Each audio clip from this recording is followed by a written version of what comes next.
The Maryland State Arts Council works tirelessly to ensure everyone in our state has access to the transformative power of the arts.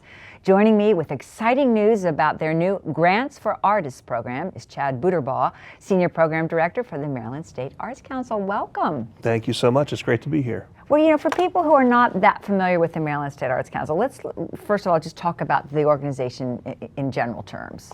Sure. We're a state agency, a part of the state of Maryland government.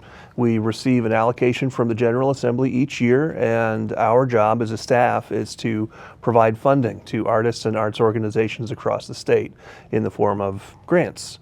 So it's public funding, and any resident of the state of Maryland or Maryland-based organization is welcome to apply. Yeah, and so there's a lot of different kinds of grant programs you have, and people can check that out online at your website, and we'll put that up. But you're here to talk about a brand new grant program that I think you're very excited about. I'm an artist. I'm very excited about it, and I think the community at large will be excited as well.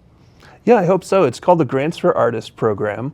It's going to be piloting in winter of 2023, and the purpose of this program is to provide working and living expenses to Maryland artists. Mm-hmm. So some folks might imagine that this kind of grant would be required to be attached to a project of some kind, right, that an artist would need to be working on something. But it's actually designed to address those in-between spaces where an artist may or may not be working on a project, they may be doing research, they may just be taking a bit of time off, and we want to be able to come into that space and support with a little bit of funding those times. Just knowing that a lot of artists don't necessarily have regular steady paychecks like a lot of folks. It's freelance. I mean, they're self-employed, so exactly. So you say the grants are how much? Are they, is there a set fee for that grant? There is. It's a $6,000 grant, and an artist can receive it once and then would have to wait a couple of years before they'd be eligible to apply again. Mm-hmm. What's been the response so far? I mean, I know it's not actually been launched yet, but you've been talking about it. You're here today to tell us about it. What's been the response you've received from the arts community and from, again, the general public?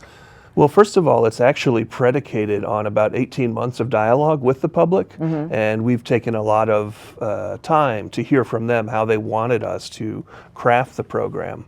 Right now that we've got a website for it, we've got the grant guidelines published on msac.org.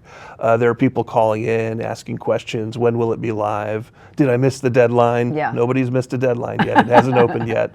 And so that's great. That speaks to a level of excitement that we're all hoping for. Yeah. Now, with a question, was the genesis of this somewhat inspired by COVID when so many artists were out of work because just everything was shut down?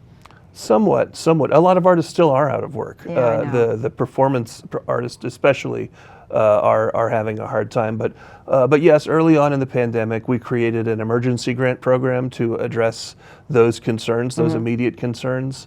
And as the pandemic kind of lingered on, and now as it might be on the downslide, hopefully, we haven't gotten any indication that folks are done with this kind of funding. Yeah. So through those public dialogues, we have kind of created the Grants for Artists program out of the emergency grant, but it's not replacing the emergency grant. That grant for now is still there. Oh, okay. And this is an independent offering, again, to support those living and working expenses. Okay, and then also, and we're seeing some artists, and it's of all disciplines, right? It's visual art, dance, correct, theater, traditional music, arts, performing arts, media arts, anything you can think of really is eligible for support through the Arts Council. Right, and then for Harford Countyans who have worked with the local Cultural Arts Board and applying for grants, this is something that is separate, that it doesn't mean that you can't apply for other grants. This is just one of many things out there now and available. Correct, yeah, it's sort of a yes and strategy, I think, for independent artists.